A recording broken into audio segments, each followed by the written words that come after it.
Hi, Jamie here at FitStrong Personal Training. These two videos will be looking at the essential skills that help us get down to the floor and get back up. In the first part of the articles, we mentioned all the statistics that are quite scary, that show how many people end up with poor quality of life because they fell to the floor, they got to the floor and couldn't get back up. Whether you're an athlete, whether you're a trainer, whether you're 40 plus, these videos will be quite valuable. Maybe not now, but if you practice these essential strengths, when it comes to that occasion when we hit the floor, we will have that better resilience and that ability to get back up. Some of the mobility movements we'll look at the floor in the second video. Very valuable for you athletes that perform lots of heavy squats and deadlifts, where you might have some hip tightness. So there is something for everybody in these two videos. In this first video, we'll look at just some strength movements to practice to get things going. If you haven't been exercising, if you are wary of getting to the floor and the strength in your legs, this first video will cover some of the essentials we need to practice. And we'll take it from top and work our way down to the floor. And that's as far as we go. We'll take it in a very logical, simple step. So, first thing is squats. Not with a weight, not with a kettlebell, not with a barbell, but simply squatting to a seat. Dining room chair, a desk, chair, anything at all. So if it's a bench like this, you can straddle over the bench or be slightly in front of it. Keep your feet shoulder width apart. Let's not worry too much about the specifics. From here, push your hips back. Keep your stomach quite tense. Let the knees bend, of course. Keep upright. Sit on the seat. It's as simple as that, but don't use your hands. Okay. Brace your midsection again. Lean forward a little bit. Push the floor. Stand back up. So hips back, knees out. Sit down. Rest. Press the floor. Brace your midsection. Come back up. Sit. Push. Come back up. Sit. Stand. It is as simple as that. Some things to keep in mind are to keep those abs tight and to push your feet into the floor. I do recommend training bare feet, barefooted, so you can feel the floor better compared to being in shoes where a lot of the muscles in the feet don't get to do what they're meant to do. How many? Whatever. 4, 5, 1, 10, whatever you feel you can do comfortably. Not challenging, not taking it to the stage of muscular failure or fatigue, just until you feel there's maybe 2 or 3 reps left. That's a squat. Second movement is the hinge for the muscles in the back of the legs. So imagine there's a wall behind me, or actually do this with the wall behind you. Feet, doesn't matter how far apart they are. Let's, for good practice, put the fingers on the top of the hips, the crease of the hips. Push those hips back, bend your knees, try and get your backside as far back as you can. Looking straight ahead. Then push your hips into your fingers, stand back up. At the top, squeeze your backside, tighten your abs.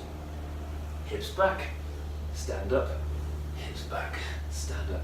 There's no weight in your hands, so don't worry if your back rounds a little bit, but do practice keeping a long back. Pick a target straight ahead of you and work that.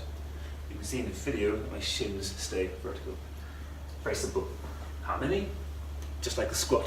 Practice a small handful until you feel those muscles in the back of the legs are beginning to work, but not to the point of fatigue or discomfort. You see the pattern here. Third exercise, number 3, is the lunge. People hear the word lunge and they get all kind of thoughts in their head. Again, no weights required. I'm simply taking a medium step back.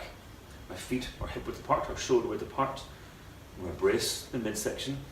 Bend the knees, taking this back knee down only as far as is comfortable, only as far as is comfortable, and push back up. Again, push those feet into the floor to pull back up. Let's do it facing you. See the feet are shoulder width apart, only as comfortable. With time, you'll find you'll get lower and lower and lower, and just do a small handful of these. If you need the support of a wall or a door next to you, do that, that's fine. Hold on to something if you need to. If your balance is a bit off, you might find that making fists with your hands, you'll feel some tension around your midsection, and you find your balance is a lot better. Keep those toes on the floor, gripping into the floor. So with time, you will find you are closer and closer to the floor. If you're keen to get to the floor and practice some of those mechanics down here, here's the next movement, number 4. So in your lunge, use your hands, if you need to assist you to the floor. You see in this little position here, turning the back foot out the side. Don't worry too much about how far. I'm just rotating that leg out that way. Here's the movement to practice getting to the floor and getting back up without fully sitting on the floor. Now here, you may keep a hand here.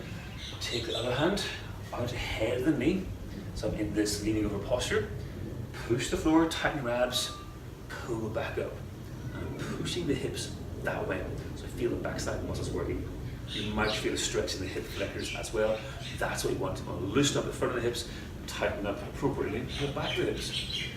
So hinge down, pull back up. If you get the stage, you can keep his hand off the floor, or off your knee, sorry. That's good. Do one side, do the other. Turn the foot out, reaching for the floor, pull back up. Nice long back. Okay, that is how you get to the floor. A very simple lunge, take your knee to the floor, sit yourself. From here you could of course turn around and sit on the floor. And I would encourage that as much as possible, just to get comfortable sitting on the floor. You can shift from side to side, and that's the last thing we're going to do. It's a very simple mobility movement to loosen those hips up, to get more comfortable in this position. We're not meant to sit in chairs, we are meant to get to the floor. And should you get to the floor and you're worried about how to get back up, this is the preparation. Strength training is preparation. Now here we simply shift from side to side. One leg's up, one leg's down, hand is supporting. It doesn't matter if you need to use your hands to help you at this stage.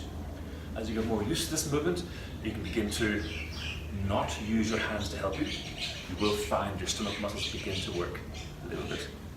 So you see the movement there. I'm just taking one leg forward, tucking this leg under, so the foot's behind the calf muscle, staying quite tall, and then swap around. When it comes to getting back up, you simply move forward like we did in this little movement earlier on. Kneel around, turn yourself around, or turn your leg around, hand, no hand, whatever, lunge, stand. That's video one. Quite lengthy, but we covered the squat, the hinge, the lunge, getting to the floor, and that little mobility movement. Thanks for watching. Be sure to check out video 2 in this series, where we progress things a little bit. Any questions, please feel free to ask.